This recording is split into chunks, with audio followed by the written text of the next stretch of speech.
Vous vous souvenez sans doute des milliers de migrants partis d'Amérique centrale pour tenter de passer la frontière américaine au début de l'année. Parmi eux se trouvaient beaucoup de migrants du Guatemala, un pays extrêmement pauvre.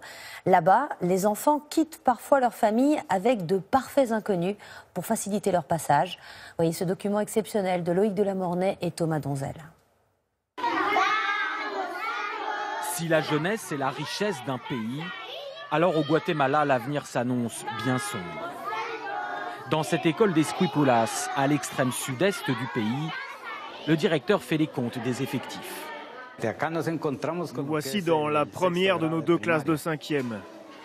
Dans celle-ci, il y a 12 garçons et 13 filles.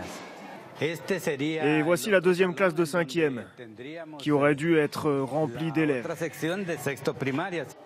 L'école a perdu environ 40% de ses élèves. Beaucoup, car ils ont pris la longue route de la migration vers les États-Unis.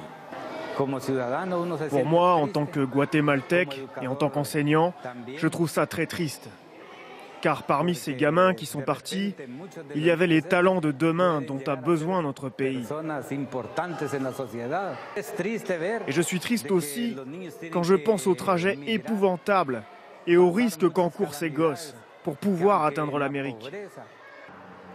Des risques extrêmes. Car si les histoires de migrants quittant le Guatemala, le Honduras ou le Mexique en famille sont connues, un autre exode est beaucoup plus discret. Celui des enfants partis sans leur famille, avec un adulte inconnu. C'est le cas de Hector, âgé de 13 ans. Vous ne le verrez pas, dans son extrême pauvreté, sa mère n'a même pas les moyens d'avoir une photo de lui. Il y a quelques mois, elle a confié son fils à un adulte d'une trentaine d'années, une relation du village. Un homme qui est parti avec Hector. Elle est restée ici avec ses 6 autres enfants et ce choix déchirant. Son rêve, c'était d'étudier et de devenir quelqu'un d'important. Il savait qu'en restant ici, il serait toujours pauvre. Et quand on est pauvre, on nous traite comme des chiens. Il m'a dit, maman, il faut que je parte pour réussir. Et ici, c'est impossible. Et moi, sa mère, je ne pouvais pas l'aider. C'est dur de voir son enfant partir, peut-être pour toujours. Mais c'était sa décision. Si Hector, comme d'autres enfants, a pu partir aussi facilement, c'est parce que les passeurs encouragent les candidats à l'immigration à voyager avec un mineur, même sans aucun lien de parenté. Ils savent que la loi américaine sera un peu plus clémente, surtout si l'adulte prétend qu'il est le père de l'enfant. À l'abri des regards, dans sa cour intérieure, le maire adjoint du village nous confie comment ces enfants de la migration ont fait évoluer les prix des passeurs de la région.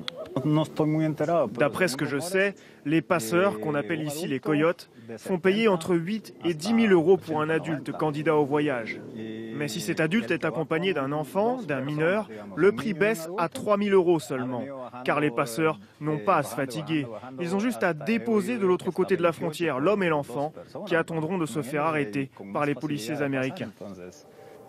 Souvent, comme sur ces images que nous avons tournées à la frontière entre le Mexique et les États-Unis, les migrants accompagnés d'enfants se livrent eux-mêmes à la police américaine, sachant qu'un enfant est plus difficilement expulsable. Selon les informations que nous avons pu recouper, Hector et l'homme qui l'accompagnait ont mis 9 jours pour arriver aux États-Unis. Ils ont été arrêtés juste après le passage de la frontière. Les policiers américains ont finalement pu prouver que l'adulte n'était pas le père d'Hector et l'ont expulsé. Nous ne savons pas ce qu'il est devenu. Hector, lui, est resté et a été placé auprès des services sociaux américains.